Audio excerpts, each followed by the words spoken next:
Hi viewers. ఈ మధ్య కొన్ని యూట్యూబ్ ఛానల్స్ అందులో పనిచేసే వాళ్ళు, ఆ ఛానల్ పెట్టిన వాళ్ళు అంతా ఒకప్పుడు సీనియర్ జర్నలిస్టులు. స్టార్ ఛానల్స్లో అంటే దట్ మీన్స్ పెద్ద పెద్ద ఛానల్స్లో ఆన్ స్క్రీన్ ప్రజెంటర్లుగా ఉన్నవాళ్ళు, న్యూస్ రీడర్లుగా ఉన్నవాళ్ళు అందులో ఇప్పుడు ఆ డిజిటల్ ఛానల్స్లో, యూట్యూబ్ ఛానల్స్లో ప్రజెంటేషన్ కావచ్చు, డిబేట్లు నడుపుతున్నారు. అయితే ఇక్కడ వాళ్ళు వాళ్ళ యాజమాన్యం చెప్పినట్టు నడుచుకుంటున్నారా, లేదన్నప్పుడు వీళ్ళు చేస్తున్న దానికి వ్యూస్ ఎక్కువ వస్తే దానికి తగ్గట్టుగా వీళ్ళకి రెమ్యునరేషన్ ఉంటుంది అనుకుంటున్నారా, డోంట్ నో. కానీ పాస్టర్ ప్రవీణ్ విషయానికి సంబంధించి నేను వీడియోలు చూస్తున్నాను, ఫ్లోలో నాకు కొన్ని వీడియోలు డిస్ప్లే అవుతున్నాయి. డిబేట్లో, వీడియోలో, ఇంటర్వ్యూలో ఎంత విసుగొస్తుందంటే వ్యూస్ కోసం ఎంత దూరమైన వీళ్ళలా తయారవుతున్నారు. ఎంత చిరాకేస్తుందంటే ఇది అసలు జర్నలిజమేనా అనిపిస్తుంది. మన రేవంత్ రెడ్డి అందుకే అన్నాడు, ఏది జర్నలిజం, ఎవరు జర్నలిస్టు, ఎవడబడితే వాడు ఎట్లా పెడితే అట్ట కనుక వాగితే గుడ్డలోడిస్తా ఉన్నాడు. ఇప్పుడు ఈ డైలాగ్ ఎందుకు చెప్పానంటే ఇప్పుడు నేను చెప్పేదానికి అది సింక్ అయిద్దా లేదా మీ చాయిస్. బట్ ఇక్కడ నేను చెప్పబోతున్నది ఏంటంటే ఈరోజు ఈ ఇష్యూని హైలైట్ చేస్తూ న్యూస్ ఛానల్స్ పేరులో కొన్ని, డిజిటల్ ఛానల్స్తో పేరుతో కొన్ని ఉదయం నుంచి రన్ చేసినటువంటి ఆ విధానం చూసి సేమ్ ఈ పాస్టర్ ప్రవీణ్ వీడియో సంబంధించింది అదే గుర్తొచ్చింది నాకు. ఇష్యూ జరిగింది ఒకటి, వీళ్ళు లైవ్లు పెట్టి, ఫోన్లు పెట్టి, అనాలిసిస్లు పెట్టి, డిబేట్లు పెట్టి అసలు ఎంత విసుగొచ్చిందంటే నాకు. ఖచ్చితంగా ఈరోజు ఎండింగ్ లోపు ఖచ్చితంగా ఈ వీడియో ఇద్దాం, అసలు ఏమైందంటే క్లారిటీ ఇద్దాం అని చెప్పేసి ఉన్నా. ఇదిగో ఇప్పుడు ఇస్తున్నా.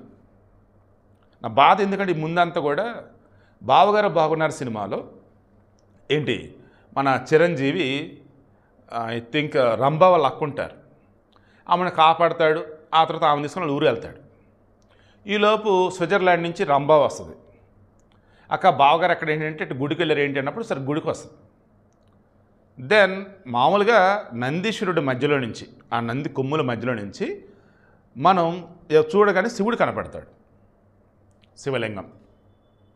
అలా విధంగా ఆ నంది వెనకాల నడుము దగ్గర భాగంలో కావచ్చు, లైక్ వెనకాల వచ్చేసి తడుముతూ చెవి దగ్గర మనం ఏదైతే చెప్తామో అది శివుడికి చేరవేస్తాడని చెప్పేసి అంటారు. ఇది హిందువుల నమ్మకం.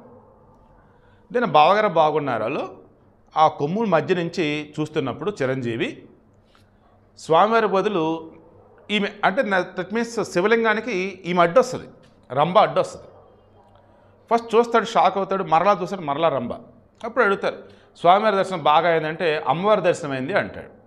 దీన్నే ఇక్కడ రీక్రియేట్ చేస్తూ ఒక చిన్నపాటి స్పూఫ్ లాగా చేశారు. స్పూఫ్ అంటే తెలుసు కదా, చిన్నపాటి కామెడీ లాంటిది, పెరడే లాంటిది, ఆల్రెడీ జరిగిందని సరదాగా ఎంటర్టైన్మెంట్ అనేది తీస్తారు.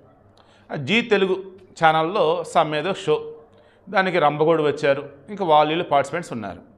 దెన్ ఇక్కడ వచ్చేసి యాంకర్ రవి, దెన్ చూడు బావా అందులో నుంచి దేవుడు కనిపిస్తాడు అన్నట్టుగా అంటే, దెన్ సుధీర్ చూస్తే చిరంజీవిలాగా యాక్ట్ చేస్తూ రంభ కనిపిస్తే స్వామి దర్శనం ఏంటంటే లేదు దేవి దర్శనం అయింది అంటారు. అదేంటి అంటే అప్పుడు ఈలోపు రంభ రావటం, బావగారని పిలవటం, బావగారని పిలవటం, మరలా బావగారు అంటూ చివరికి బాగున్నారా అనటం, సేమ్ ఆ సీన్ని దించేశారు. ఇది ఎంటర్టైన్మెంట్ పర్పస్. దీనిని సమ్ ఎవరో హిందూ సంఘాల వాళ్ళు ఫోన్ చేసి యాంకర్ రవిని అడిగారు, మీరు అలా చేశారు కరెక్ట్ కాదు కదా, ఎందుకు అలా చేశారు, హిందూ మనోభావాలు దెబ్బతారు, మీరు క్షమాపణ చెప్పాలండి. నేను క్షమాపణ చెప్తాను, అది బావగారు బాగున్నారు సినిమాలో చిరంజీవి చేసింది, ఆయన చేసిందే మేము చేసాం, అది కూడా సీన్ రీక్రియేట్ చేసి ఇది జస్ట్ స్పూఫ్ అంతే సార్, కామెడీ ఎంటర్టైన్మెంట్. అది మేము శివుడిని ఏమనలేదు, అమ్మవారిని ఏమనలేదు, నందీశ్వరుని ఏమనలేదు. మేము నందీశ్వరుని చూస్తుంటే శివుడు కనపడాలి, బట్ ఆ సమయంలో ఒక లడ్డు వచ్చారు, ఎవరైనా చూస్తే హీరోయిన్, బట్ అక్కడ కూడా వేరేదో మేము తేడాగా మాట్లాడలేదు. స్వామి దర్శనం అనుకుంటే అమ్మవారి దర్శనం ఏంటన్నట్టుగా స్త్రీని గౌరవంగా మాట్లాడగలరు అన్నట్టు ఇతను చెప్పుకుంటూ వచ్చాడు.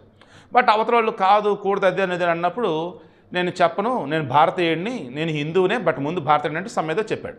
అక్కడ కొంచెం తొందరపడటం ఏదో జరిగింది.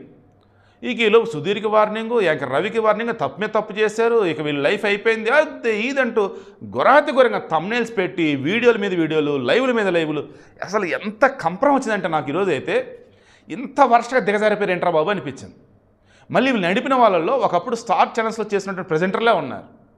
ఎందుకు ఇంత దారుణంగా ఉన్నారు? జీతాల కోసమా, డబ్బుల కోసమా, లేదన్నప్పుడు వ్యూవర్షిప్ వచ్చిందనా, జనాలు జనాలు పిచ్చోళ్ళు చేస్తున్నారు. ఎందుకండి ఇలా? సార్ ఫైనల్లీ ఇందాక రవి చెప్పాడు, జై శ్రీరామ్ జై హింద్ అంటూ మేము సినిమాలోది సీన్ రీక్రియేట్ చేస్తాం. ఒకవేళ దానివల్ల ఎవరైనా మనోభావాలు దెబ్బతింటే మమ్మల్ని క్షమించండి. ఎవరి మనోభావాలు దెబ్బతినే ఉద్దేశం లేదండి. జీవితంలో ప్రసమతం ఒక షోలో భాగంగా మేము ఒక చిన్నప్పటి స్కూల్ ఫ్లాగ్ చేసిన తప్ప వేరేది కాదు. అది కూడా బావగారు బాగున్నారలో ఉన్నదే సేమ్ దించేసిన తప్ప వేరేది కాదు. అయినా సరే నేను క్షమాపణలు చెప్తున్నా అని చెప్పేసి అన్నాడు. సో ఇక్కడతో ఎండ్ అయిపోయింది. బట్ ఈ వీడియో ఇంత మెయిన్ నేను చెప్పింది, రవికి ఫోన్ చేసిన వాళ్ళని కోపడతామో, లేనప్పుడు రవి వాళ్ళు నోరు జరగని కోపడతామో, ఇది కాదు నా బాధ అంతా. అసలు డే అంతా కూడా ఏం లైవ్లు, ఏం డిబేట్లు, ఏం అనాలిసిస్లు, ఏం వీడియోలు పెడతాం రా బాబు. అసలు అవి యూట్యూబ్ ఛానల్స్ అలాగే పెట్టి, డిజిటల్ ఛానల్స్, యూట్యూబ్లో డిజిటల్ ఛానల్ అంటారు, దాని శాటిలైట్ ఛానల్స్ అవే నడిపి, అరే ఎవరో తెలియక ప్యాషన్తో యూట్యూబ్ ఛానల్ పెట్టుకున్నారంటే వాళ్ళు చేసిన ఒక అర్థం ఉంది. జర్నలిజం చదివిన వాళ్ళు అలాగే, జర్నలిజం చదవకపోయినా జర్నలిస్ట్గా ఉన్న వాళ్ళు అలాగే, ఒకప్పుడు యూట్యూబ్ మెయిన్ ఛానల్స్లో పనిచేస్తున్న వాళ్ళు అలాగే. ఇలా ఉంటే సమాజానికి అసలు మీరు ఏం మెసేజ్ ఇస్తున్నారు? సీరియస్లీ నాకైతే ఈ విషయంలో అయితే రవికి ఫోన్ చేసిన వాళ్ళు కానీ, రవి మాట్లాడింది నాకు ఇదంతా ఒక పక్కన పెడితే, ఈ న్యూస్ ఛానల్స్, డిజిటల్ ఛానల్స్ హడావడం చూస్తారా, అది మాత్రం కంప్రం పుట్టింది, చిరాకు పుట్టింది నాకైతే. సో ఇన్సిడెంట్ జరిగింది, అది ఫైనల్లీ ఎండింగ్ వచ్చేసి క్షమాపణ చెప్పారు, issue close. So I'm sure ఇక మీదట వచ్చేసి హిందువుల విషయంలో కానీ, క్రైస్తవుల విషయంలో కానీ, ముస్లింల విషయంలో కానీ ఎట్ట పెడితే అట్ట కామెడీ అయితే ఎవరో చేయరని అయితే అనుకుంటూ ఉన్నా.